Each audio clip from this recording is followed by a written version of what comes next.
On avait un voisin qui s'appelait Ndaburanye. Un voisin, un très grand ami à nous. Avril 1972,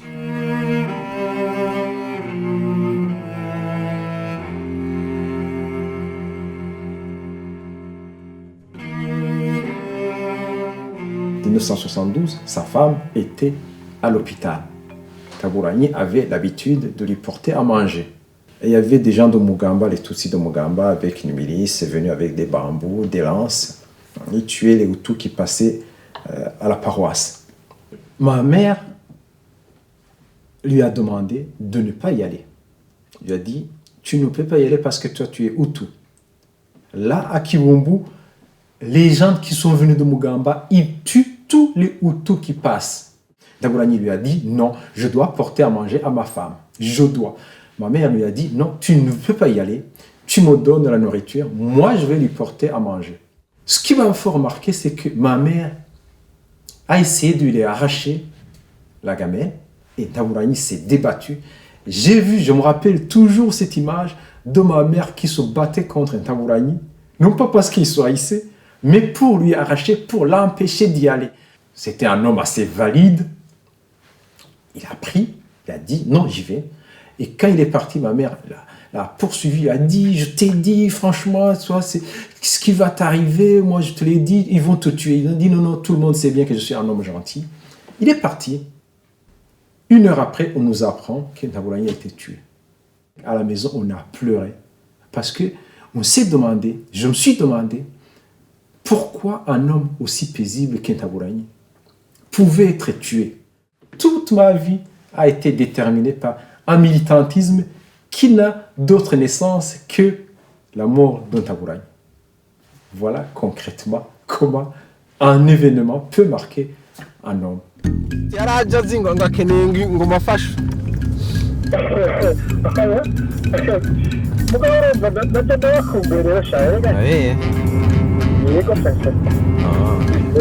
Ça, merci. Okay. Des fois, les téléphones, c'est facile en voiture. Comme ça, on gagne du temps. Je réitère ma demande. Il faudra un jour que tu ailles là-bas pour voir au moins ce qui se fait. Bon, ouais, je voulais juste vraiment t'appeler.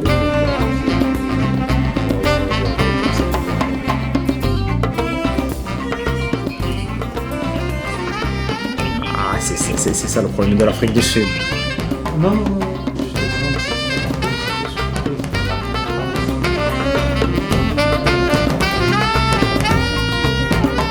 Je ne savais pas ce que j'étais. Je ne savais pas si j'étais Hutu ou Tutsi. Donc, je ne savais pas de quel bord je pouvais être. J'ai posé la question à ma mère qui m'a dit que je suis Tutsi. Quand on allait à l'école, on a traversé, je me rappelle qu'on a traversé dans la rue des cadavres alignés. On devait essayer de contourner des cadavres. Il y avait encore du sang qui coulait. On était encore petits, mais il n'y a pas de psychologie, il n'y a pas de psychologue là-bas. C'était simple, continuer à l'école. Ah oui. Et là, j'étais dans une fête des Burundais, justement, ils me disaient, mais pourquoi à la télévision, là, ils ont rien dit. L'État ne fait rien, plutôt c'est la Croix-Rouge, les gens, les associations. Il y avait une zone où il y avait les Hutus qui avaient pris des machettes, mais qui voulaient tuer personne, qui voulaient se protéger. Passer de l'autre côté environ 1 kilomètre. Alors, qu'est-ce qu'on faisait? Quand on traversait cette zone, on essayait de gonfler le nez, on faisait ça comme ça, pour apparaître comme les Hutus. Et quand on traversait la zone, on dégonflait le nez, pour apparaître comme les Tutsis. Ça, c'est une torche. Ah oui. Il y a 2 types de torches, Benjamin. Gabriel, tu fais ah. Prise de tension, au lieu d'avoir le truc dans les oreilles, le stéthoscope. Ils vont utiliser ça comme un bracelet. Pour prendre les mesures de température, on utilise le thermomètre à mercure qu'on met sous l'aisselle. On garde pendant un moment. Ça prend du temps pour rien. Maintenant, ils vont utiliser un truc comme ça, juste à quelques centimètres du front. Voilà ce qui doit aller à Mouyébé. si c'est possible, demain. Je viens d'abord du milieu paysan burundais, dans la région centre de Kiemiro. Une famille pauvre. J'ai grandi dans une famille où j'étais seul. Je suis né, on dit que je suis né le 5 avril 1961, mais personne ne le sait au juste, parce que les dates de naissance étaient connues par rapport au baptême. Je suis né, d'après ce qu'on m'a dit, quelques mois après la mort de mon père. Donc je n'ai aucune image de mon père, sauf une photo de lui pour au moins voir à quoi il ressemblait. Donc j'ai grandi dans une famille où il y avait la mère et surtout j'ai été éduqué par les tantes maternelles, côté maternel.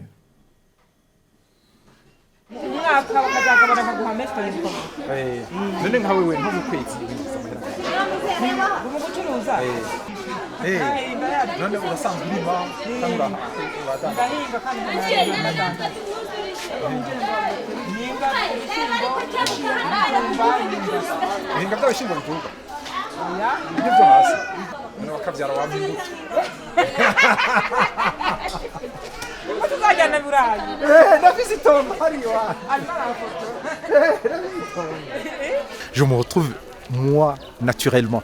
Je ne joue pas l'européen, machin. Hein.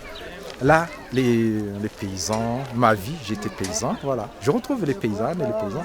Donc ça discute bien, on discute des sujets connus qu'on maîtrise. Voilà.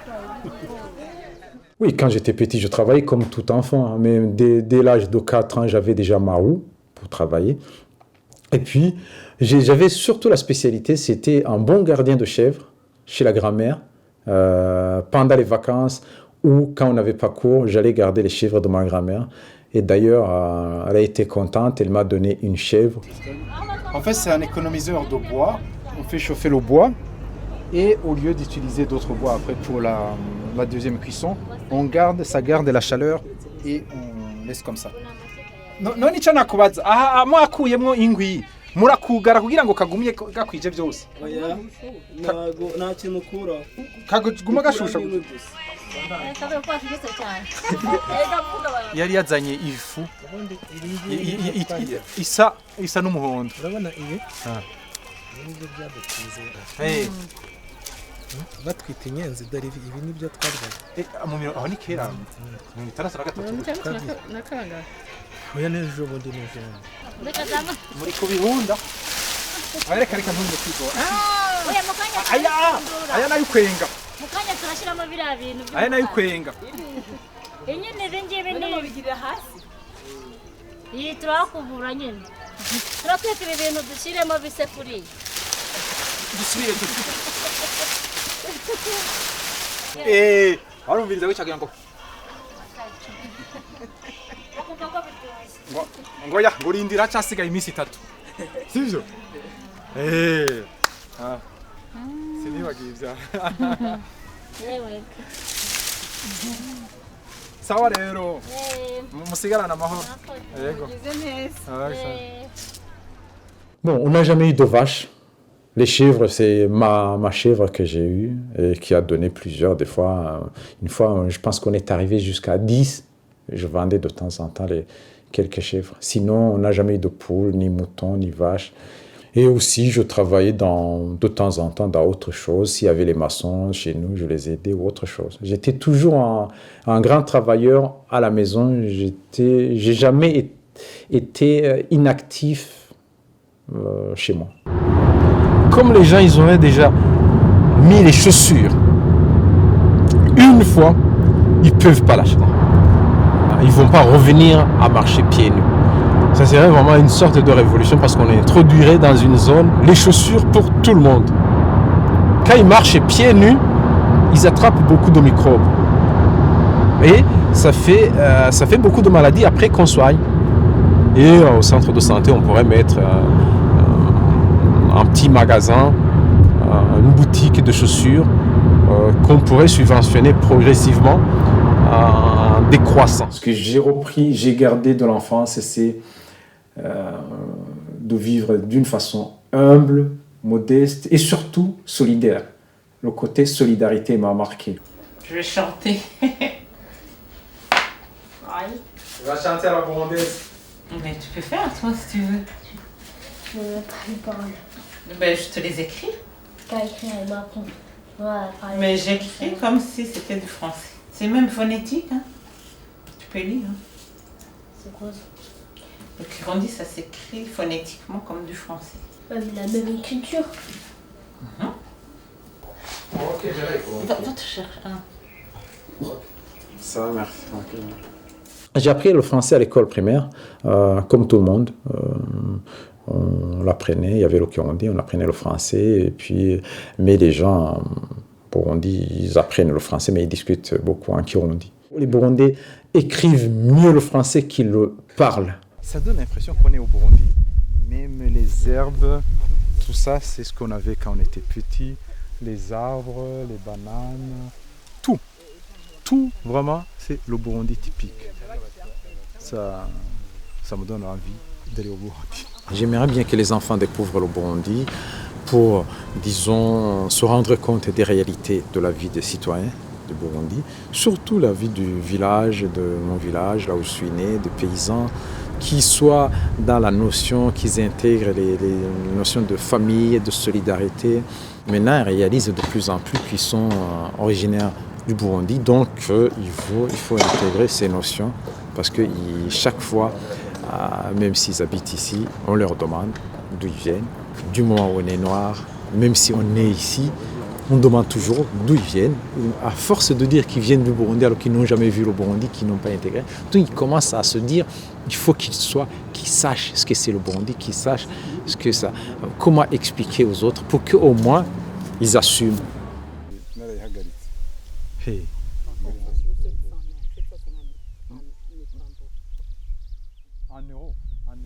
Hey. À l'école, ça se passait très bien. Les autres enfants n'avaient pas de repères. Moi, les repères, j'avais un repère, mon grand frère qui faisait l'université en Europe. Tout le monde me disait, tu dois faire comme ton grand frère. C'était comme une mission. J'étais très curieux. C'est comme j'écoutais chaque fois les informations. On n'avait pas de radio. J'allais chez les voisins, écouter toujours à l'heure des informations, l'actualité, ce qui se passe dans le pays, ce qui se passe aussi dans le monde, connaître les changements dans le monde. Je me rappelle que quand j'étais à l'école primaire, je connaissais presque toutes les capitales du monde.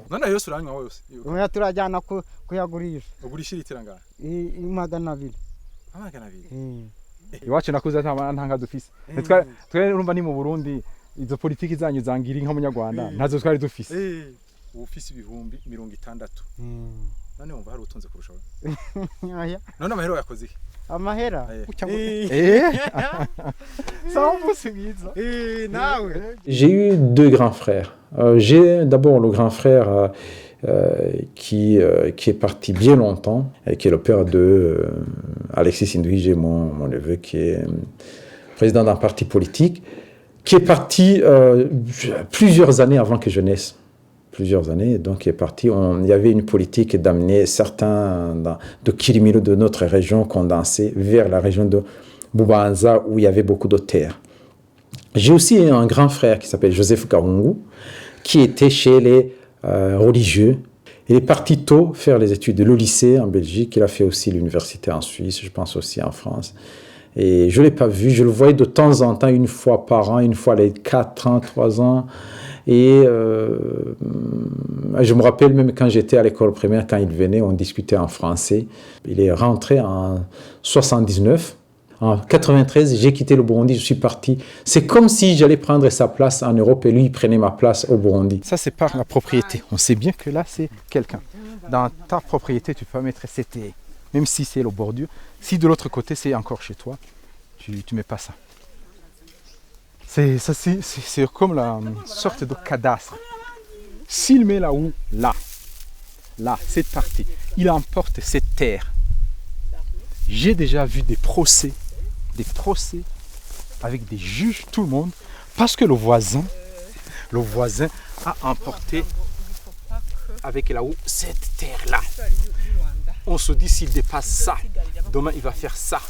Il a pris toute la propriété et donc il va falloir un procès que tous les voisins, les gens disent la frontière passait par là. L'éducation, c'était un système élitiste. C'est-à-dire que il y avait au collège, le primaire, par exemple, il y avait 100 élèves qui commençaient l'école primaire, il y avait environ 5 qui terminaient, qui allaient au collège. Je pensais que j'allais devenir un paysan et j'avais déjà commencé à être pratiquement un vrai paysan. J'avais demandé du travail chez les sœurs, les nonnes, qui avaient bien voulu m'accepter. Et je pensais que pour moi, c'était la vie. J'étais déjà entré dans la vie active. Les études, c'était terminé. C'est un jour comme ça, j'étais en train de casser les pierres. Les sœurs viennent me voir, ils me disent toi, jeune homme, lève-toi. Ah, je demande non, s'il vous plaît, ne me licenciez pas, laissez-moi travailler. Il me dit non, vous avez eu le concours. Cet événement-là va déterminer même ce qui se passe aujourd'hui, parce que je me mets toujours à la place des gens qui étaient avec moi, qui sont devenus des paysans. Voilà comment on abîme la terre. Chaque année, on retourne la terre. La terre qui est en haut, séchée par le soleil, on la retourne avec la houe, on la met en dessous et on met au-dessus la terre qui a beaucoup de nutrition, disons qui est assez humide. Et de cette façon, on va planter avec cette terre-là qui a été desséchée, martyrisée par le soleil. Et voilà qu'on espère récolter beaucoup. Erreur. Dans les caféiers, il y a des feuilles qu'on dispose comme ça. C'est une sorte de paille. On couvre le sol. Sous les feuilles, il y a la terre qui est fraîche, même quand il y a le soleil. Et là, on peut planter là, en couvrant. C'est-à-dire que la terre va être fertile parce que c'est couvert. Regardez ici. Regardez comment c'est fertile. Regardez comment c'est vert. Et c'est une bonne façon de faire l'agriculture sans vraiment abîmer tout. Pour aller au collège, j'allais à 40 km de chez moi, à Gitega, la deuxième ville du pays, au collège Notre-Dame de Gitega, qu'on appelle le CND.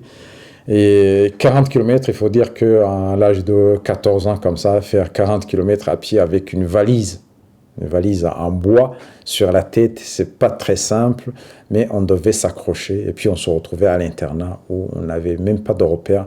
La première fois, pratiquement, qu'on dormait dans les draps, première fois qu'on était dans un endroit bien propre, c'était un peu frappant. Donc ça intimidait dès le départ.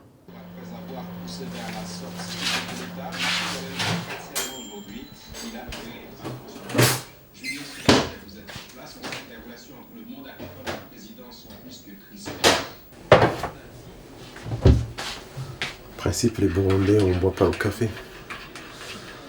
On nous a appris à produire, à exporter, et ne pas le consommer. C'est la première fois que j'avais acheté les chaussures. Sinon, j'ai terminé l'école primaire sans mettre les chaussures. Personne n'avait les chaussures à l'école primaire. J'arrive à l'école, on nous montre l'internat. Alors, j'avais une peau très claire, à tel point qu'il y avait, je crois, un arabe qui était à ce collège, qui était une année supérieure à la mienne. Il était là, lui, une année avant. Il est venu, il s'est approché de moi, il m'a aidé à faire le lit, à faire tout. Et après, il a commencé, il y a une langue qui était parlée par les Arabes, par les gens de la ville. Il a commencé alors à me parler en Swahili. C'est la langue. Donc, et moi, je connaissais aucun mot de Swahili. Et lui, il était étonné. En m'aidant, en fait, comme j'avais une peau claire, il pensait que j'étais un arabe. On nous a toujours appris que le café, ça empêche de dormir. Et du coup, c'est resté comme ça. Sauf exceptionnellement à l'armée. On consommait le café le matin, mais c'est un café vraiment de dernière qualité. C'est juste pour les militaires. J'aimais beaucoup les cours d'histoire, de géographie, toujours l'actualité, de français, d'anglais. Bon, les mathématiques, oui, mais physique, un peu. Ça dépendait des profs, chaque fois, ça dépendait des profs. C'est la télé, c'est Internet.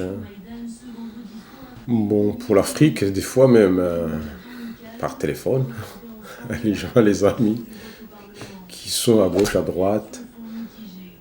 Bon, par exemple, je peux, pour les pays en conflit, la Somalie, Centrafrique, des amis qui sont bien placés dans ces pays. Il y a même un général qui est en Centrafrique, donc j'ai facilement les infos. Quand on a plusieurs amis, après tout, ils se placent partout dans le monde. Par exemple, au niveau de l'armée, les gens sont des généraux, là, ma génération. Et comme le Burundi intervient dans plusieurs coins de l'Afrique, ce sont eux qui conduisent les contingents. Et c'est au collège alors que j'ai commencé, je suis entré dans un mouvement de jeunesse, on l'appelle la jeunesse révolutionnaire Ouagasore. C'était un mouvement militantiste, oui, affilié au parti unique qui était au pouvoir, mais on avait une certaine liberté. Moi, ce qui m'animait, c'était pas d'entrer dans ce mouvement, c'est le retour sur l'histoire de la mort d'Ontaburani. Les Burundais disent que là où qui entretient l'amitié, ce sont les pieds, donc les jambes. Comme il n'y avait pas le téléphone, c'est-à-dire on se déplace pour aller voir les amis et on entretient les relations. Mais sinon, c'est devenu le téléphone, à défaut de se déplacer. Et aussi le fait qu'il défie le modèle occidental. Mais dans les années 90, il devient de plus en plus autocratique. Il y a des alliés d'aujourd'hui, demain ils sont au pouvoir. On est pratiquement des ennemis. Après, ils quittent le pouvoir, on redevient des amis.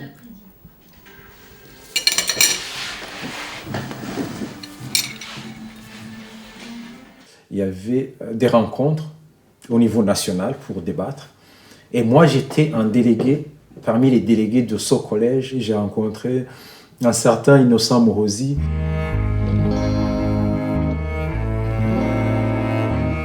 Et Gakunzi David. Où finalement, je me suis senti proche de ces gens-là, plus que les gens qui étaient avec moi au collège. Donc ces gens-là étaient dans la capitale. On a discuté, puis j'ai vu, bon, pas beaucoup discuté, mais j'ai vu comment ils débattaient. Et c'était assez intéressant.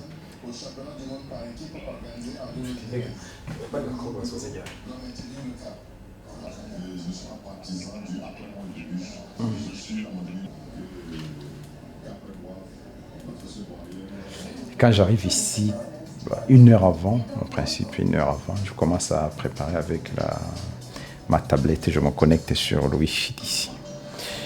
Et je regarde ce qui se dit déjà sur le thème, les points qui sont un peu insolites ou des informations qui ne sont pas les informations qu'on trouve normalement. Je passe à la télévision 1, 2 fois, des fois ça peut être 4 fois par semaine.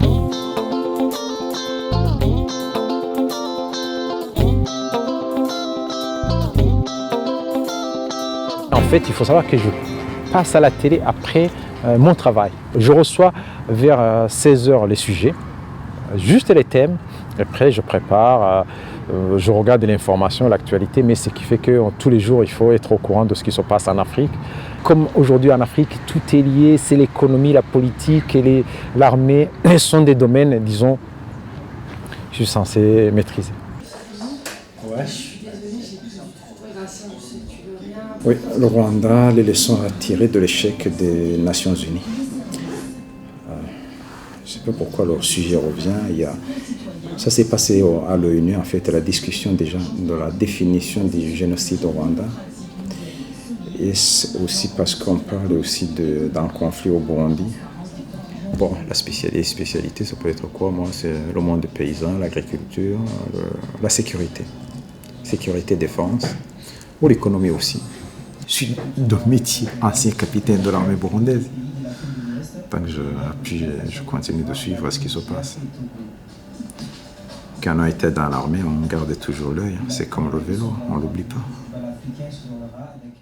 Après le collège, j'ai été orienté pour faire les études à l'Athénée de Bujumbura. Là, juste où il y a Innocent Morosi et Gakunzi David.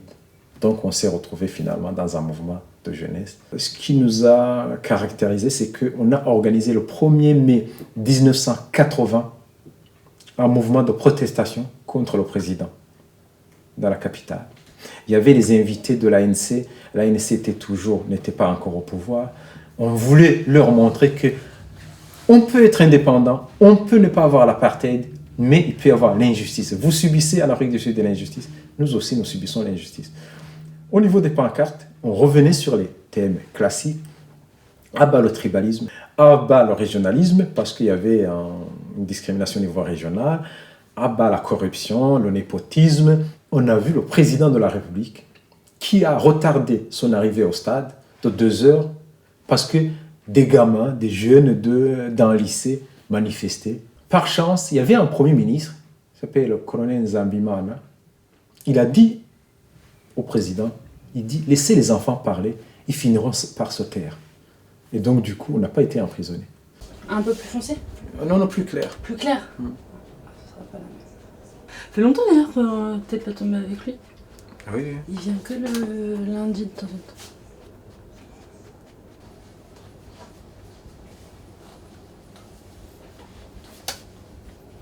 On ne pouvait plus manifester, on ne pouvait plus se réunir pour nous exprimer.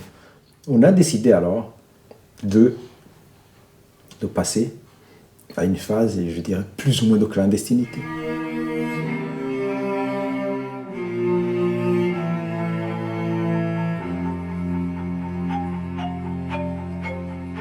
On s'est dit, on va finalement entrer à l'armée.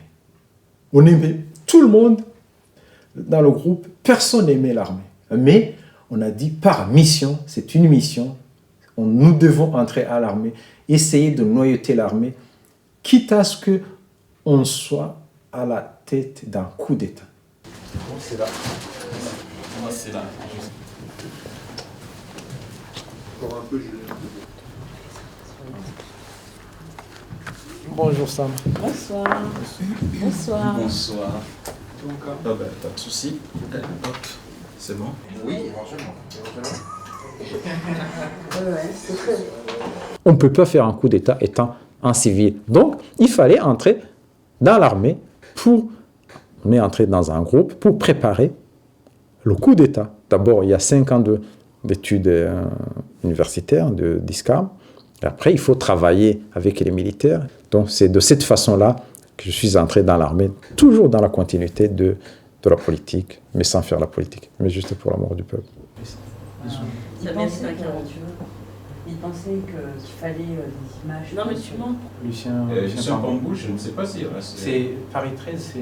Paris 13, c'est Vitaneuse. Oui, c'est là. C'est là qu'il enseigne. Ah bon? Non, c'est bon, je l'ai fait. Merci. 4, 3, 2...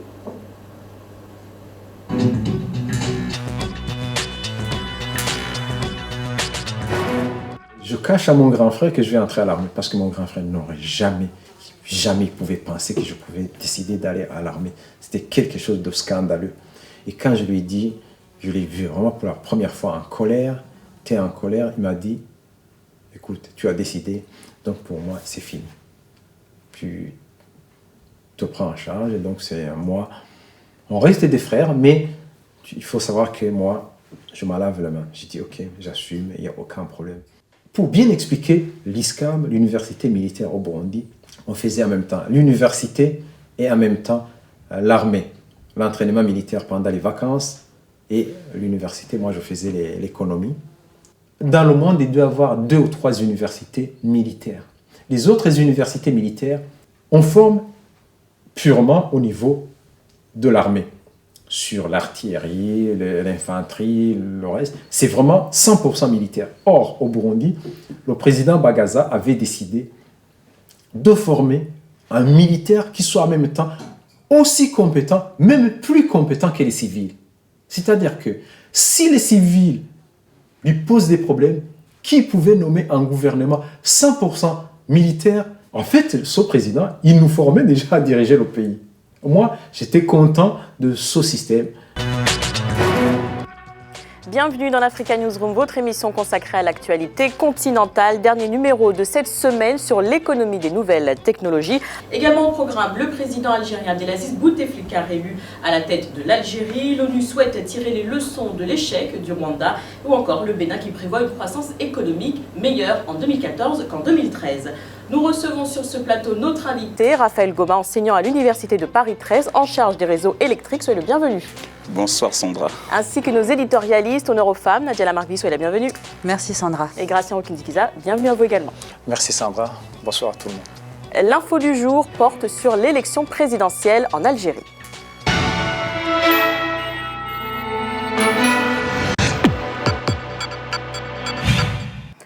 Le président Abdelaziz Bouteflika remporte le premier tour de la présidentielle. 81,53% des suffrages. Alors c'est un résultat sans surprise qui confirme les prévisions de beaucoup de personnes, Gracien. Ils ont voté pour qui? Pour un président qui va gouverner ou bien Bouteflika lui-même ou le système? Parce que tel qu'on le voit, ce n'est pas lui qui va diriger le pays. Donc on se demande si les Algériens ils ont voulu avoir le système qui se maintient, quel que soit celui qui est à la tête de ce système. On sait bien qu'en Algérie, il y a beaucoup de gens autour du président qui veulent le maintenir pour garder le pouvoir, mais ce n'est pas le président qui va diriger. Tous ceux qui se sont mouillés la chemise, entre guillemets, et qui ont fait campagne pour M. Bouteflika à sa place, à mon avis, ne vont pas rentrer gentiment chez eux en espérant que tout se passe bien. Apparemment, j'ai un nez, pour certains, surtout de Mugamba, un nez qui est un peu large, dit un nez des Hutus. Il y a le tabac avec sous forme de cigarette et le tabac à priser. Je pense qu'on met dans le nez. Et on ferme le nez avec un bâton qu'on éclate en deux et on garde pour que le tabac reste. Et moi, j'avais ce machin pour que le nez soit fin comme le nez des Tutsis. Je devais le garder dans la poche chaque fois. C'est une histoire de me rappeler que finalement, je serais passé entre les mailles du filet parce que les Hutus ne devaient pas entrer à l'armée. Bon, je me suis dit, il n'y a aucun problème. Je connais ma mission. Je suis venu à l'armée, non pas pour chercher un poste ou pour chercher de l'argent, mais c'est parce que j'ai toujours la mission de faire un coup d'état, de changer l'histoire des choses, quel que soit tout ce qu'on peut me faire subir.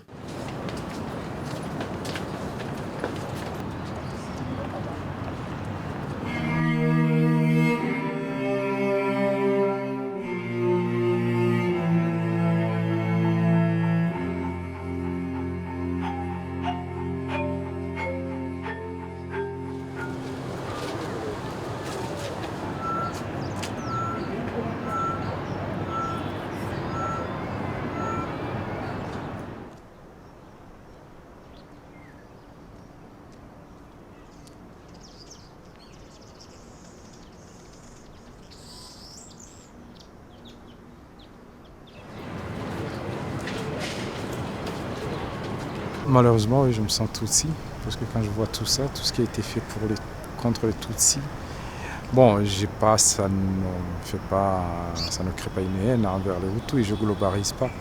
Mais quand tu vois ce qui s'est passé, c'est tout de même, ça incite à des réflexions. Comment est-ce qu'une personne humaine peut faire tant de barbarie?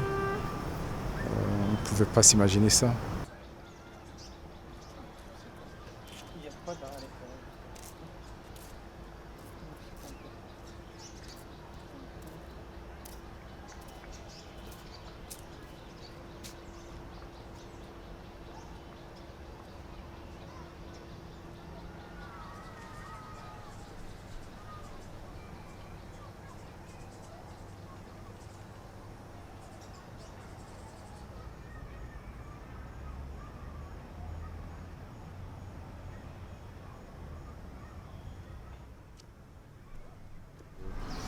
Le peuple français n'était pas informé réellement de ce qui se passait. Il voyait ça se voyait comme si c'était des Africains, des sauvages qui s'entretuent, donc aucune main étrangère. Ça m'a fait de la peine parce que j'étais en France. Mais souvent, on voit des génocides qui sont liés à la géopolitique des pays, surtout en Afrique.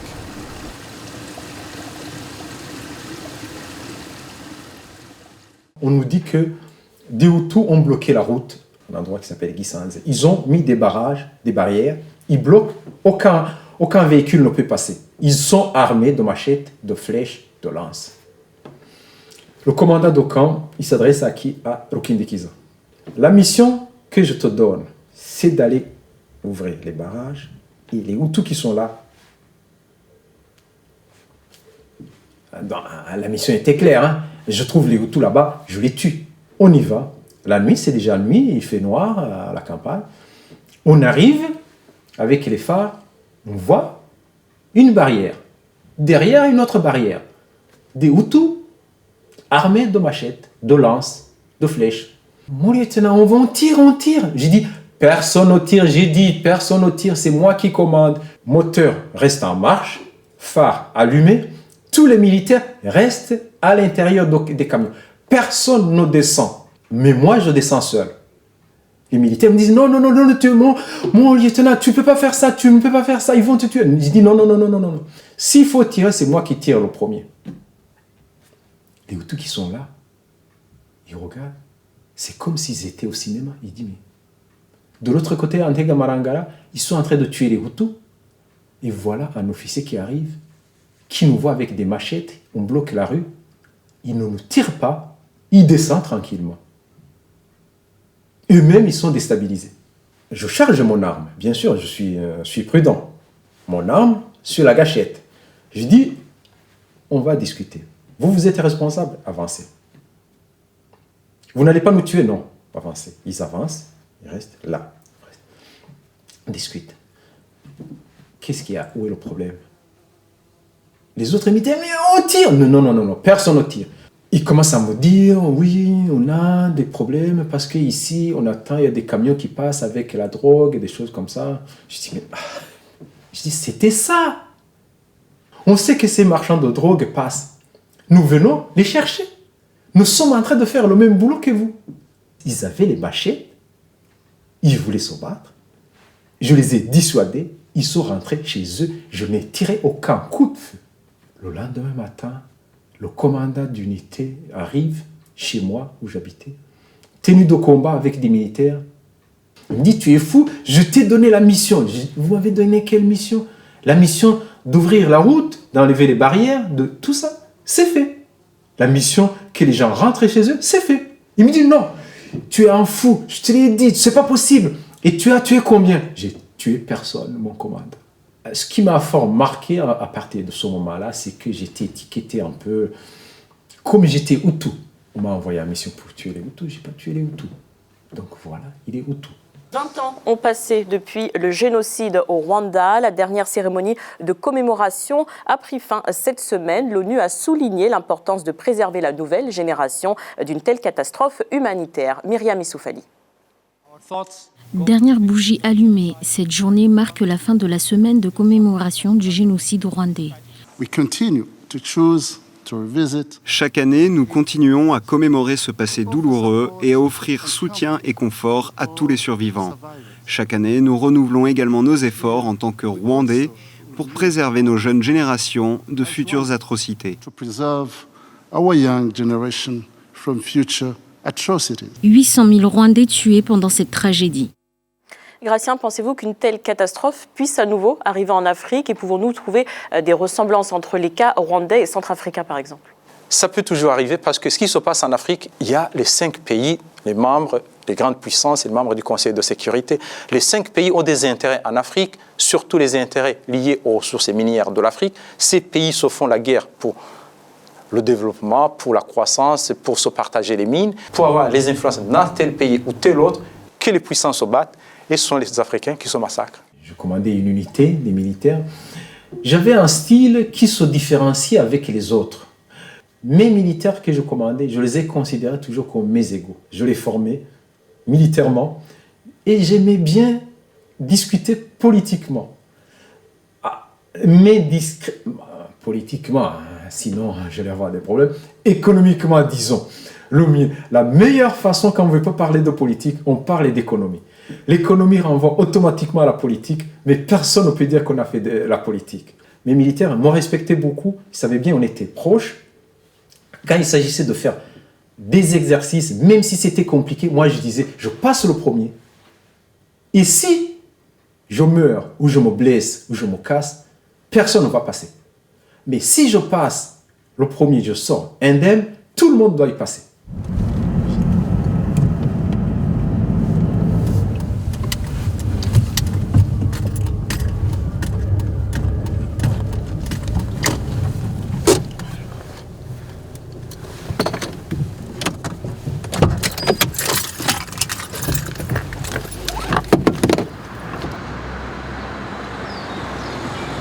Finalement, je suis là autant que je passe dans la partie intellectuelle. J'ai commencé alors à proposer des conférences dans la ville, pour tout le monde, les civils y compris, surtout les civils, où je commençais à parler de l'inflation, d'expliquer l'inflation, qu'est-ce que c'est l'inflation, d'où vient l'inflation, qu'est-ce qui se passe au Burundi, les chiffres à l'appui. Au Burundi, en cette période, en 91, c'était la décision du pouvoir. C'est le parti unique. Il n'y aura jamais de multipartisme au Burundi. Fini, il n'y aura jamais. Et voilà un capitaine, j'avais déjà le grade de capitaine à ce moment, un capitaine qui propose une conférence chez les civils où il explique, le titre est bien marqué, le multipartisme et la démocratie au Burundi. Le commandant de camp se dit tout de même, c'est assez dangereux ça. Il faut que je demande à l'état-major. Il appelle à l'état-major pour demander si je peux faire cette conférence. À l'état-major, on lui dit non. Le pouvoir avait compris que je devais avoir des idées derrière la tête et j'étais muté pour faire la formation en gendarmerie pour que je quitte l'armée.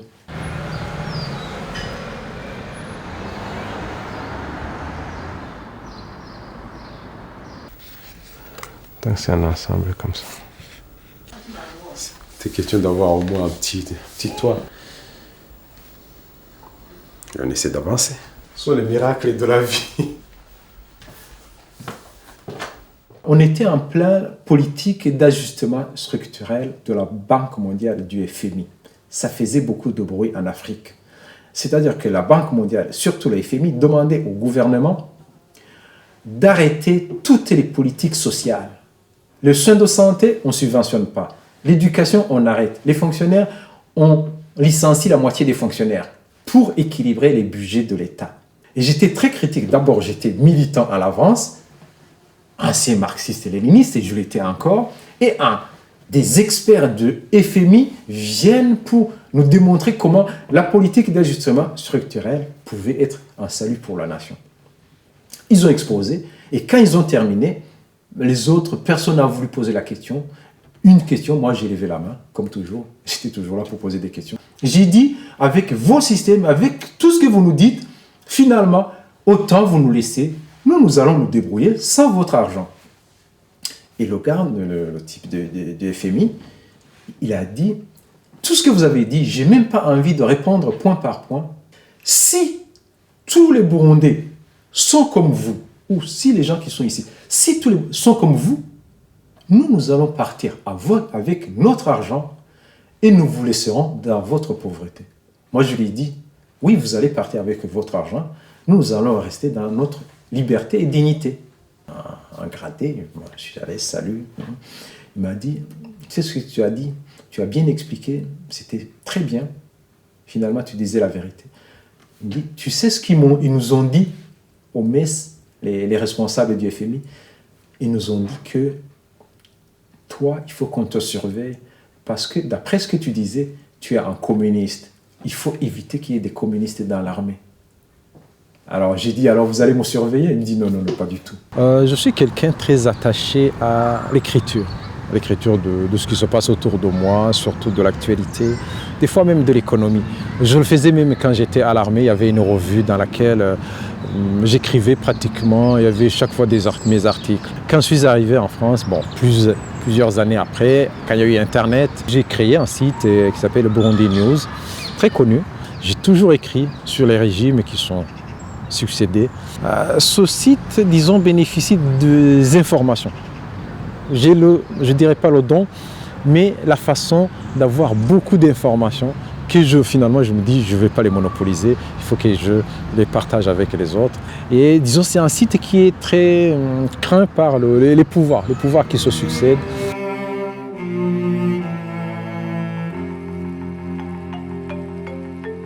très admiré par les opposants.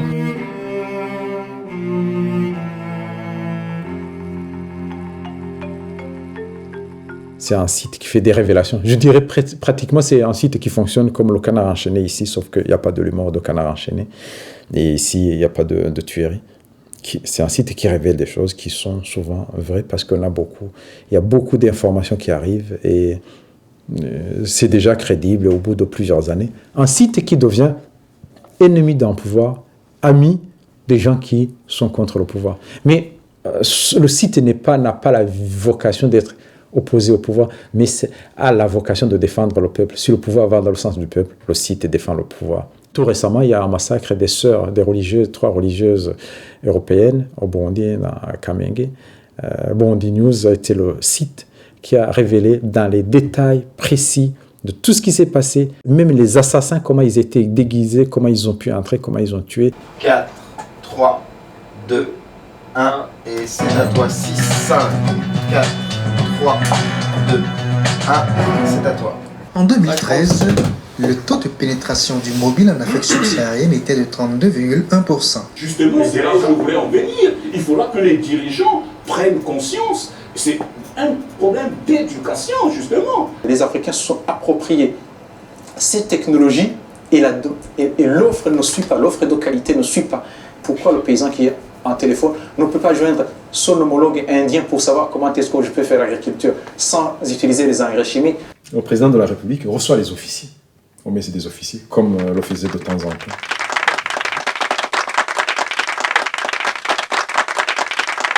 Tous les officiers s'attendaient à ce que je pose les questions qui... Finalement, j'aurais posé des questions qu'il ne fallait pas poser ce jour-là. Et le président, il n'aurait pas dû répondre à mes questions. Quelques jours après, les questions que j'avais posées sont retrouvées dans un journal clandestin d'un parti de l'opposition. Un soir, il y a quelqu'un qui vient me voir, un docteur, un ami, docteur Ogamara, qui vient me voir, qui me dit il y a tel qui veut te voir. C'est un officier, un colonel que je connaissais, qui était ami parce que j'étais plus ami à sa femme qu'à lui. Bon, sa femme, on avait milité ensemble. Une femme, on s'entendait super bien. Bon, jusque-là, que ça, en fait. Je suis allé voir le colonel la nuit. Il m'a dit, écoutez, je vais être franc avec toi. Nous avons décidé à l'état-major de t'arrêter, de te mettre en prison. Je ne fais que t'informer, je t'avertis. À l'instant, à la minute, tu sors de chez moi. On ne se connaît pas. Moi, j'ai une sorte d'instinct.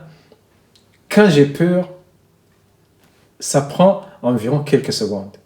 Et les secondes me donnent beaucoup d'idées pour relever tout le défi. On va jouer tout pour le tout. C'est pas grave. J'ai tout perdu. En prison, c'est en prison. Ce qui est au-dessus de la prison, c'est la mort. S'il me tue, c'est pas grave. C'est pas grave. Le lendemain matin, je vais voir le commandant d'unité. Je lui dis, moi, je viens vous voir pour une raison simple. Je veux avoir une audience chez le président de la République. Il dit, quoi? Je dis, une audience chez le président de la République. Je sais qu'il y a des gens qui sont contre moi dans l'armée, ils ont envoyé ces sujets, c'est pour m'abattre. Ce sont des gens qui ne m'aiment pas. C'est pour ça, et justement, je vous dis, je vais voir le président. Il réfléchit, il me dit, j'ai compris. Il arrive à les dissuader de me mettre en prison. Tout passe par le relationnel. Les gens, il y a des gens qui me donnent des informations sans que je les approche, qui ont besoin de donner les informations, éventuellement qui ne sont pas d'accord avec ce qui est en train de se passer. J'ai des amis officiels, des amis cachés, des amis au sein du pouvoir même, des amis même qui côtoient les présidents. La réalité des choses, c'est que je publie, en général, 70% des informations que je détiens. Je garde toujours 30%. Ils évitent de polémiquer parce qu'ils évitent que je sorte les 30% que je détiens encore. Nadia et Gratien, merci également d'avoir participé à cette émission. Merci beaucoup, Sandra. Merci, Sandra. À très vite pour une nouvelle édition de l'Africa Newsroom. En France, au Niger, et c'est eux qui protègent. Donc ils n'ont pas vraiment la vraie liberté pour négocier. Tout à fait, tout à fait. Oui. oui, en fait, tu es partisan de ceux qui pensent que l'Afrique doit se débarrasser un peu de...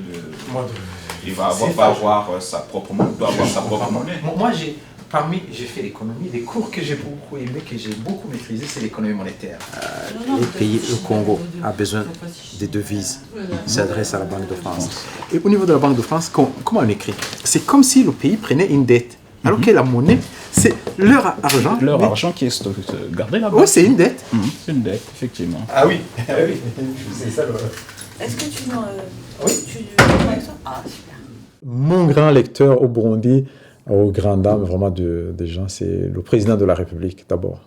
Le président de la République, ses ministres, et puis tout le monde, les opposants, tous les gens qui lisent sur Internet, qui cherchent l'actualité. Et en même temps, ce ne sont pas seulement les Burundais, parce que je me rends compte que beaucoup de gens lisent Burundi News, des diplomates, je dirais même des gens des services de renseignement, des gens qui sont proches du Burundi, comme la Belgique, même des pays comme le Canada. C'est seulement... Mais alors pourquoi préconiser quelque chose qui est impossible? Parce que c'est quelque chose qui se prépare. Alors, quels sont les Donc obstacles? c'est possible de le faire malgré les problèmes et les obstacles. Tu sais, sur le papier, oui, on peut dire, oui, on a mis en place quelque chose, mais il faut dire, si ça ne se met pas en place, qu'est-ce qui s'est passé? Il y a un problème qui s'oppose, on veut constituer une force africaine d'intervention rapide. Est-ce qu'on peut y arriver? Comment est-ce qu'on peut le faire? Non, à la fin, je donne des arguments, c'est que les pays prêtent des militaires, des compagnies, des bataillons pendant un délai, sans avoir la main sur ces bataillons. Et Commandés directement par la même force.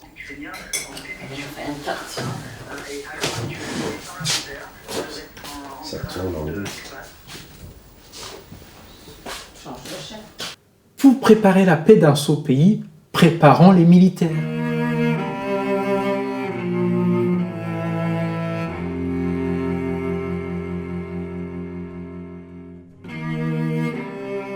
Préparons pour qu'ils acceptent le verdict des urnes. Dis non, toi tu connais pas la méthode de raisonnement tactique, c'est une méthode en fait qu'on utilise dans l'armée, qu'on utilisait. Et donc il va pas gagner. Eh bien, les élections se passent, le Hutu gagne.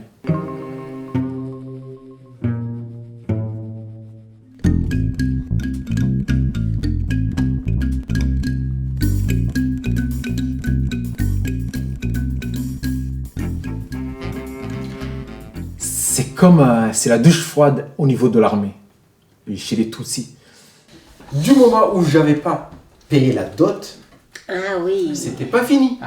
Et quand j'ai officialisé, voilà, pour payer la dot, chez moi, le problème c'est que on est pauvre. Plus pauvre même, contrairement à ce qu'on dit, on était plus pauvre que les Hutus. Les Hutus avaient des vaches, chez nous on n'avait même pas de vaches. Tu viens de terminer le collège, mais je te propose de devenir ma femme dans le futur. À quel collège? C'est le sens du contrat, déjà. Ah ouais, c'est gestion comptable. Mais une belle génisse future, on la protège, on lui donne un nom. Moi, j'étais Tutsi autrefois. Non, tu le restes.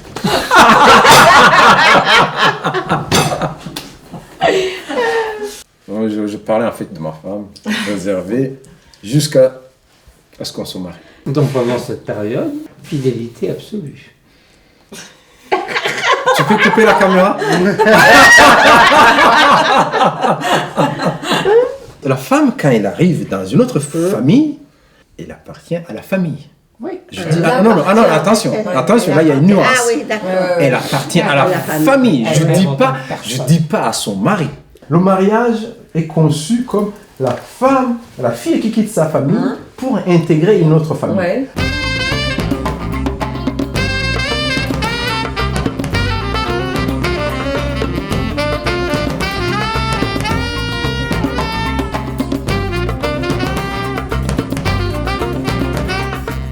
Je paye la dot. Après, c'est le mariage. Donc, la femme, elle est à moi. Si jamais elle divorce de sa faute, sa famille doit me rendre l'argent. Je ne sais même pas si je ne vais pas parler de l'inflation, du franc courant. C'est pour ça qu'ici... Oui, c'est pour ça qu'ici, Des fois, je suis là, je regarde. S'il y a un Français qui tourne autour de ma femme, je dis « Et toi ?» Il n'y a aucun problème. Mais rassure-toi, ma femme, elle a été dotée. J'ai payé la dot. Et donc, du coup, s'il y a un problème, tu me rembourses la dot. Et la dot, ça va te coûter cher. Non, ça. Parce que tu as ça, ben si. Il y a moins de divorces au Burundi.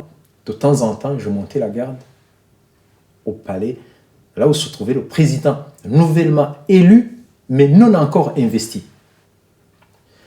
Eh bien, le 2 juillet 93, je pars monter la garde.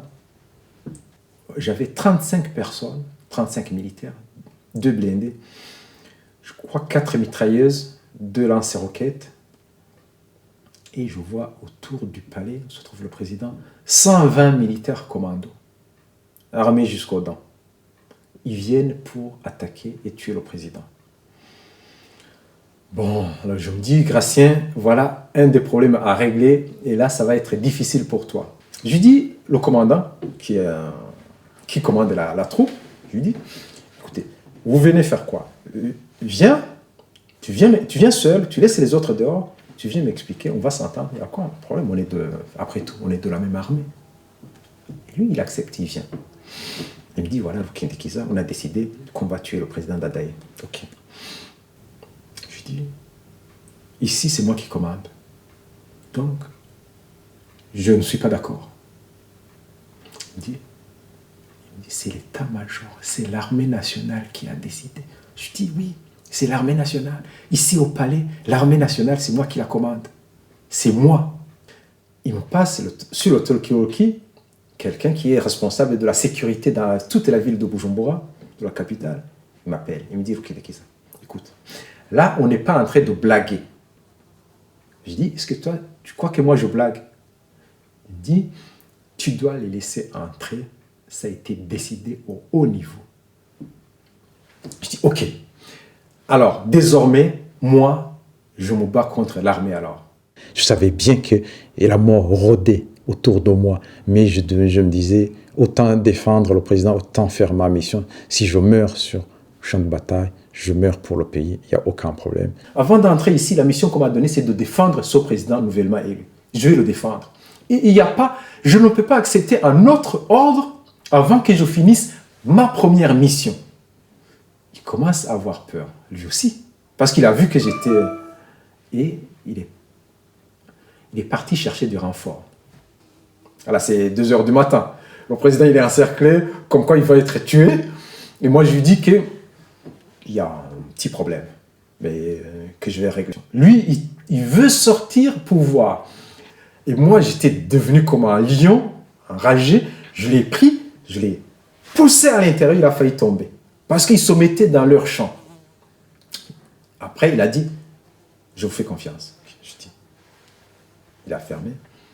Et j'ai menacé, alors j'ai dit, écoutez, maintenant je vais tirer, moi je vais ouvrir le feu et vous allez voir, on a des armes, vous allez... Après, comme l'autre est parti chercher les renforts, les commandos qui étaient là, ils se sont dit, mais ce Kindikiza, il doit être fou. Il doit cacher d'autres armes qu'on ne connaît pas.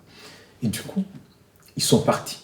C'est lui qui est parti les renforts, il a croisé ces militaires qui étaient venus m'attaquer en train de fuir. Et à l'état-major, mais c'était un échec. Je me demandais, mais qu'est-ce qui s'est passé? Et du coup, les gens qui étaient impliqués dans ce coup, les uns commençaient à partir. Il y a certains qui sont partis en Ouganda. Le lendemain matin, le président était là, il m'a dit ok, merci beaucoup, tout le monde. Et c'est l'élément qui a déclenché que le président a exigé que je sois dans la sécurité, parce que c'est le président qui a exigé. Et il savait bien que moi, même en tant que Tutsi, je pouvais le défendre, que pour moi, je ne mettais pas en avant les idées ethniques, mais je mettais en avant le patriotisme. Au niveau de l'état-major, il y a un militaire qui m'a dit, je peux te donner la liste des officiers qui sont entrés. Je dis non, je préfère ne pas la voir, parce que si je l'ai, ils vont me tuer tout de suite.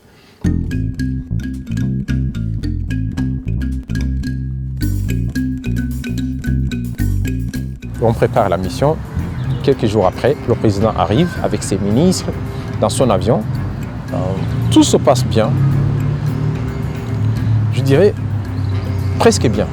Parce que quand je suis à l'île Maurice, il y a quelqu'un qui arrive de la sécurité, qui était avec moi, qui commence à me dire tout ce que tu as dit à propos d'un coup d'État, tu vas l'expliquer. Je dis mais qu'est-ce que j'ai dit? Bon, c'est vrai qu'avant de partir à l'île Maurice, il y avait des bruits de coup d'État et j'avais essayé d'avoir beaucoup de soutien pour contrer le coup d'État. J'en avais parlé à certains. Des fois, est-ce que j'ai été naïf? Le sommet terminé, on a accompagné le président Dadaï, il est parti. Nous, on devait partir 2 jours après.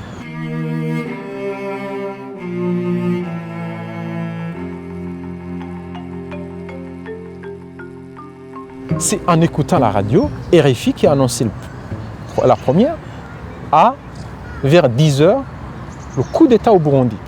J'ai compris que moi, je ne dirais pas que mes heures étaient comptées, mais que c'était difficile d'aller au Burundi parce que je connaissais pratiquement les gens qui avaient préparé le coup d'État. Oui, l'assassinat du président Dadaï, ça a été pour moi un échec terrible parce que je m'étais beaucoup investi dans la sécurité du président Dadaï et je pensais que le Burundi avait une chance avec son président parce que j'avais beaucoup discuté avec lui. Pour moi, c'était un échec d'abord que je ne rentrais pas au pays et puis que les Burundais s'entretuaient.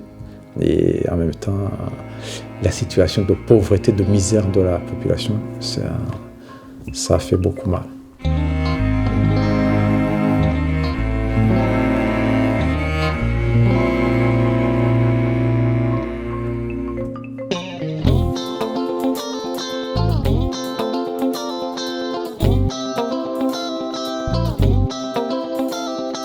Les 2 premières années, ça a été très difficile.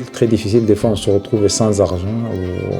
On ne peut même pas prendre le métro, on est obligé de marcher parce qu'on ne veut pas tricher. Je ne voulais pas du tout tricher pour prendre le train. Et à un certain moment, je me suis dit si vraiment il ne fallait pas rentrer au pays, mais j'étais toujours attrapé par mon passage dans l'armée parce que, étant officier, comme j'étais déserteur, officier, c'était la peine de mort. Déserteur à l'étranger, c'est la peine de mort. Déserteur en temps de guerre, ce qui était le cas, c'était la peine de mort. Je me demandais s'il valait la peine de rentrer au pays pour être tué 3 fois. Parce que c'était les peines 3 fois. On allait me tuer une fois, mais au moins, je me disais, si j'échappe pour un cas, je ne veux pas échapper pour un autre. Donc il y avait 3 fois plus de malchance d'être tué, d'être assassiné officiellement ou pendu officiellement par le pouvoir.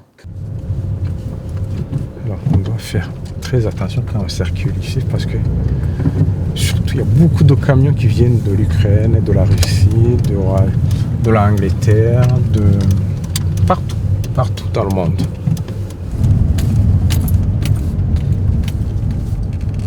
Ils viennent prendre des livraisons. En fait, en général ici, c'est la centralisation des produits de France. Quelques années de plus ou moins de galère, pas de galère en soi, mais 2 ans pour chercher du travail. Le vrai boulot, ça a été dans l'automobile chez Opel. J'étais comptable unique, 3 ans. Et après, j'ai quitté pour travailler, entrer dans le mine d'Orangis en tant que chef comptable, où je suis encore. Ça fait 13 ans que je suis dans une boîte qui exporte les fromages. Bon, comme quoi, quand on travaille dans le fromage, on est obligé de manger le fromage. Sinon, c'est qu'on n'aime pas son métier.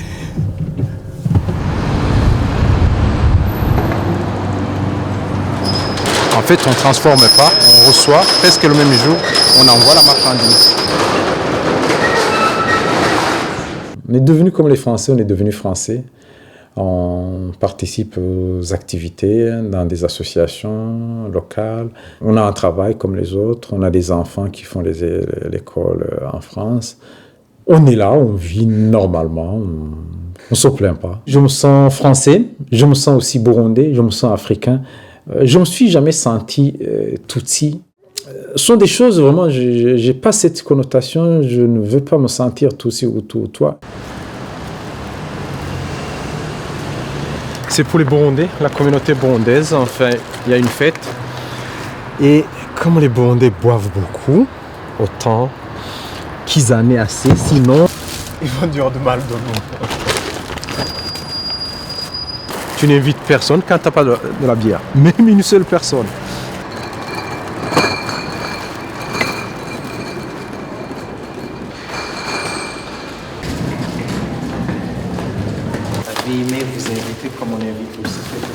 diaspora.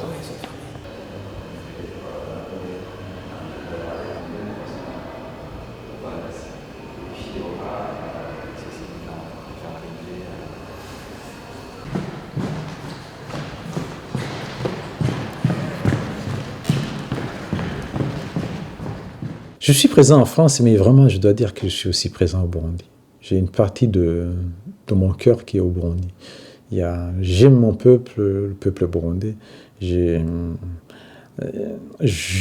lui veux du bien depuis que j'étais petit. C'est depuis 72, depuis l'histoire d'Ondaburanyi, ça me poursuit, le Burundi. Donc je fais la politique, j'essaie de m'intéresser à ce qui se passe au Burundi. J'essaie de garder des amis, j'essaie de garder un réseau pour éventuellement aider à changer des choses. Je ne veux pas un seul franc du Burundi en euros, non. Je veux vraiment que ça aille au développement du pays.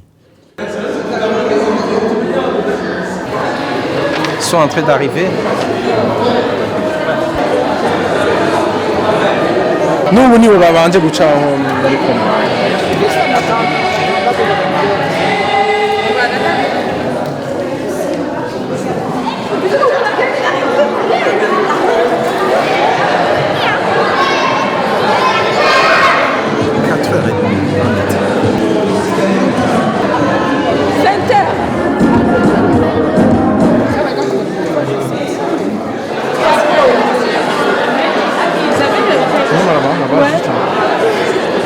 Tu l'as passé? Voilà. Les couverts, il faut ma table. C'est la table. Si tu tires au hasard, il faudra retirer aussi les souches. Parce qu'on va jouer, c'est les souches qu'on va retirer.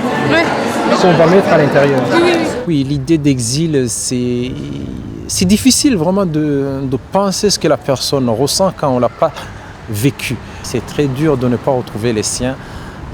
C'est quelque chose qu'on vit avec beaucoup de, je dirais pas de colère, mais on essaie de se rapprocher du Burundi d'une autre façon, mais c'est très compliqué pour moi. C'est vraiment un grand problème pour moi.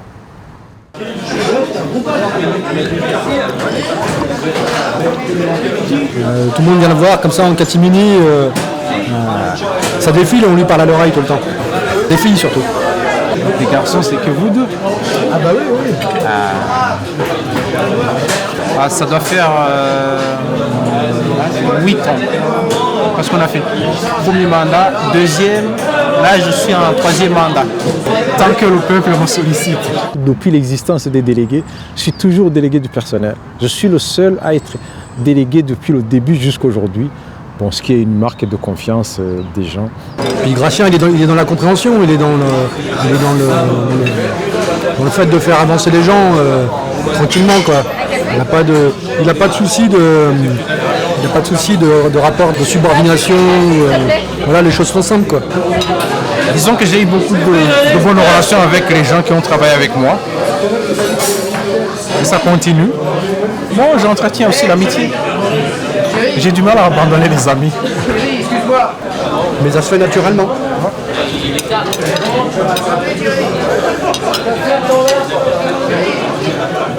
Je me suis toujours entendu avec les gens, ce qui me mettait des fois dans des positions assez inconfortables quand les gens me racontent des secrets sur l'autre, et que je suis obligé des fois d'essayer de palabrer à l'africaine.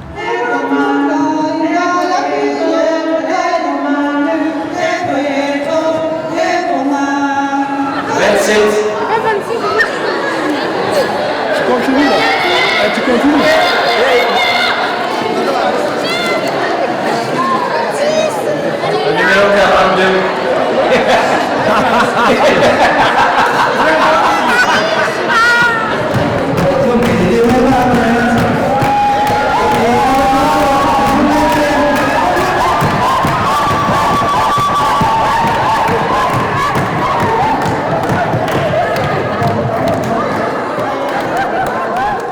La diaspora est considérée par le pouvoir comme étant quelque chose d'ennemi qui combat le pouvoir, mais en même temps, il faut montrer que on est là, on existe, on peut faire des choses, qu'on puisse aider le peuple burundais, qu'on puisse aussi être une sorte d'alerte en cas de problème, au Burundi, il faut qu'il y ait, disons, une tribune, des idées, des gens qui peuvent dire, voilà, il se passe mal, il y a des choses qui se passent mal, ou même des choses quand ça se passe bien, qu'on dise, ça se passe très bien, on peut participer pour aider tel projet au niveau du pays. Je commence d'abord par vous remercier d'être présent à l'Assemblée générale de Fraternité Buvukanye, comme on le fait chaque année, avec quelques nouveaux membres. Les projets qui sont en cours de conception, parce qu'on essaie d'être toujours en avance. Bonjour. Désolé pour le retard, mais... L'autre africain, français. J'ai essayé de faire des efforts, d'arriver en retard, mais... C'est pas pour rien que tu me soulages de ma culpabilité. En fait, cet arbre-là, c'est un arbre qui est presque magique parce que il remplace les engrais chimiques. On l'a expérimenté en Zambie, en Malawi, et ça rapporte beaucoup. Les racines font que ça produit de l'azote. Et les feuilles aussi nourrissent très bien le bétail. Mais donc tu peux mettre les graines dans un champ de maïs. Non, tu ne vas pas mettre dans un champ comme ça. Parce que c'est des arbres, c'est comme un arbre comme ça. Donc tu plantes, tu condamnes le champ. Non, sur les côtés du champ. Sur les côtés. Ils travaillent, et nous, on fait comme si on est salariés. Ça devient comme un système de portage. Finalement, le système peut arranger les uns les autres. Concrètement, comment est-ce que tu vas commencer? Tu vas cibler une catégorie de gens qui travaillent, par exemple, ceux qui font le jardin, les jardiniers. Oui. À ce moment-là, donc je pense qu'il n'y aura pas beaucoup de monde parce que la plupart du temps, ils travaillent pour eux-mêmes. Oui, c'est ça. Mais après, c'est vrai qu'il y en a qui vont travailler chez les autres. Donc, voir déjà comment ça fonctionne sur une superficie réduite. Et après, donc avec l'expérience, on peut s'étendre à d'autres métiers et s'étendre à une autre superficie. Si moi j'ai pu arriver là où je suis, il y a d'autres gens qui auraient pu arriver là où je suis, et moi éventuellement que je pourrais être dans leur situation. Donc je voulais les aider. Alors j'ai demandé comment est-ce que je peux faire. Ma mère m'a dit qu'il faut les aider surtout au niveau de la santé. Et on a démarré en 2008 avec 2 collines de recensement, Kibenga et Mouyebe, en les soignant gratuitement. Et on est en 2014, novembre 2014. Ils sont toujours soignés gratuitement. On a plusieurs projets qui ont été réalisés et beaucoup de choses aussi qu'on va réaliser. Il y a eu une grande participation de la population parce qu'ils ont participé à cette idée. Il y a des comités de gestion, des comités de suivi et quand on leur demande de participer à des travaux, ils viennent nombreux et ils ont intégré pratiquement le centre de santé comme étant le leur.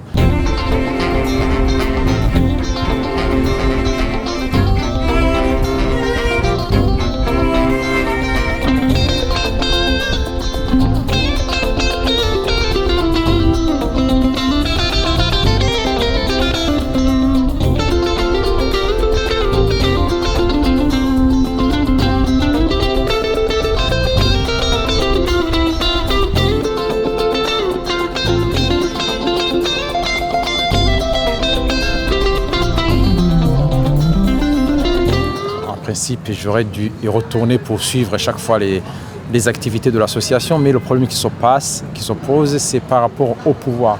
Comme j'ai parlé justement de Burundi News, du site internet, par rapport à l'actualité, par rapport à ce que j'écris, par rapport à ce que je pense, j'ai toujours des problèmes avec les pouvoirs. Et aujourd'hui, je ne peux pas y aller parce que beaucoup de critiques, je mets beaucoup de critiques, il y a beaucoup d'informations qui sont très sensibles. J'aurais bien aimé y aller, mais je ne peux pas. Ce qui fait que pour me rapprocher du Burundi, en juin 2014, j'étais au Rwanda avec Jean-François pour voir ce qui se passe, pour, disons aussi, avoir les réalités africaines et voir les projets qui se passent au Rwanda, comment ça évolue, pour qu'il y ait des idées qu'on peut ramener au Burundi.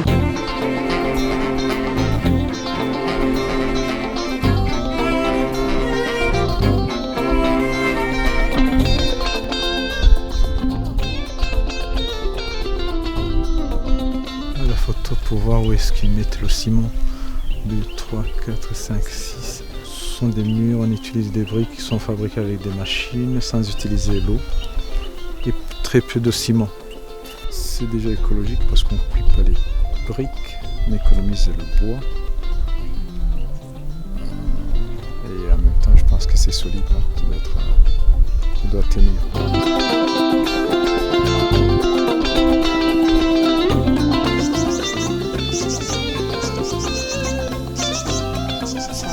On a appris pas mal de choses. Vraiment, c'est bon. Espérons que ça va changer notre centre de santé. kugira ngo abo bafite ubushobozi buri hejuru baramforose abana bari hasi bagira imbaraga. Par rapport à Mouyébé, je pense que ce qu'on aura compris, ce qu'on peut apporter, c'est au niveau, d'abord il y a l'équipement du laboratoire, l'organisation aussi de tout ce qui est garde de nuit, tout ce qui est aussi l'accueil des malades. Et aussi le fonctionnement pour les infirmiers, les présences et les horaires. Au Rwanda, j'ai vu un peuple travailleur, un peuple qui se développe, un peuple qui avance, qui croit vraiment à l'avenir de leur pays. Et j'ai vu aussi un pays qui essaie d'oublier ce qui s'est passé, d'évoluer vers l'avenir. Au Rwanda, ils l'ont fait. Hein. Alors, au Rwanda, ils l'ont fait. Ça se fait, oui, justement. Alors, comment je le conçois, ce projet? On cherche, d'abord, c'est le projet du moment, on se dit, ok, on y va. On se dit, combien coûte une paire de chaussures? Ça coûte tel montant. Et on se dit, les gens, ils l'achètent à combien? On demande une subvention. On demande à ce que les gens payent 3000 francs. Du moment où les gens ont mis les chaussures, moi j'ai déjà mis les chaussures, maintenant je ne veux plus marcher pieds nus. Oui, tout à fait. Oui. Tu as commencé, tu as goûté, tu ne peux plus reculer. Jusqu'à ce que les gens, ça rentre dans les mœurs. Et on aura introduit les chaussures à Mouyébé. Donnons-leur la possibilité de fabriquer des chaussures, parce que les chaussures que tu comptes leur vendre à 3000 francs, je pense qu'avec un peu d'effort, on peut les faire fabriquer sur place. Comme ça, ils les fabriquent et ils les portent. Voilà, donc ils produisent sur place. Je pense que ça sera mieux plutôt que donner une fois, parce que toi tu auras réduit les coûts, et après il va falloir aller acheter encore une chaussure à 10 000. Et est-ce qu'il y a des gens qui fabriquent des chaussures localement, artisanalement? Ils fabriquent des sandales comme ça. Mais quand même pour les gens de Gitega, mais pas pour tout le monde. Mais les gens comme Matutino, ils portent quoi? Les gens comme Matutino, ils portent des chaussures qui viennent de la Tanzanie et du Kenya. Donc ils sont en caoutchouc, c'est vraiment banal, mais c'est quand même, ça vaut quelque chose. Ok. On va avancer comme ça, on va parler des projets. Et on est parti de la santé vers l'éducation, notamment au niveau du soutien scolaire, l'alphabétisation, le soutien des femmes, notamment à travers la Banque des femmes pauvres. On a fait les poules pondeuses, un projet qui n'a pas marché, l'eau moulin. On a fait les semences sélectionnées des haricots qu'on a distribués, les haricots achetés au Rwanda. Et on vient de construire une route, les sources d'eau qui ont été refaites. Et là, on vient de construire une salle polyvalente.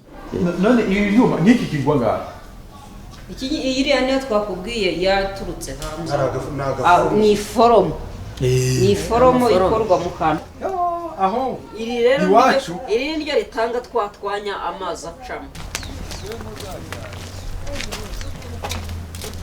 Ibintu byose bivamo agakorwa isuku, amara gukora isuku hagasigara mashini n'ibikoresho by'abakoresha gusa. Bani mashini zose iyo zigize ikibazo zirakoreshwa. Twabaraga n'abazibumba 50 buri munsi. N'umuriro dukoresha n'umuriro zino mashini zikoreshwa n'amazi. Ariko ari kwa gatandatu bakora mu gitondo. Kwa gatandatu barakora mu gitondo, ahubwo ku cyumweru urebye no bafata ikiruhuko. Kwego nibaza ngaha mubishatse tuzubagirira assurance. Twakoranye turiko turakorana turundere ari ugufashanya gutera imbere, dutera imbere hamwe. Njyewe tugize tuturi hamwe dutera imbere, ibi ntacyo twogira. Muri iki naco novuga nuko mu bintu mwe mu bumba amaze kugera kure. Njyewe abi wacu njana hari yarondereza wo kwibonera.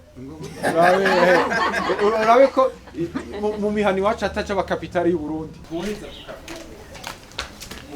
La seule personne qui termine l'université revient voir les paysans comme si c'était l'élu, comme si c'était quelqu'un qui s'est affranchi de ces petits, de ces pauvres paysans. Donc le savoir est devenu une arme contre le paysan.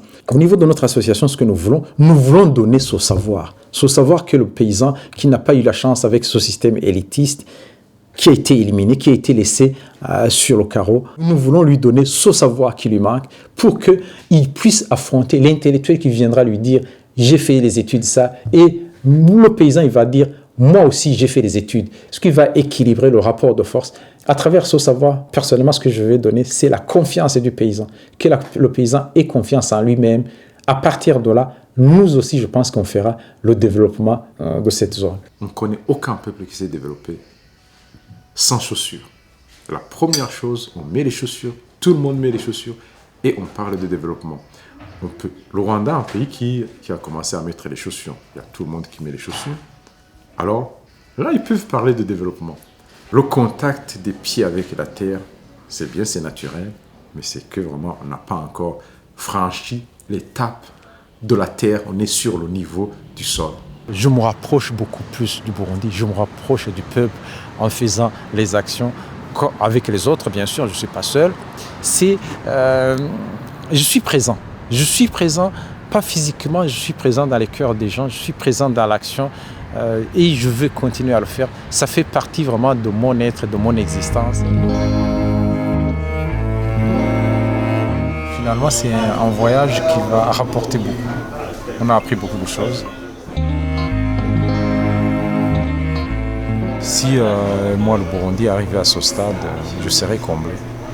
Le résultat de tout mon combat, c'est ça. C'est pour arriver à ce niveau et pour continuer aussi.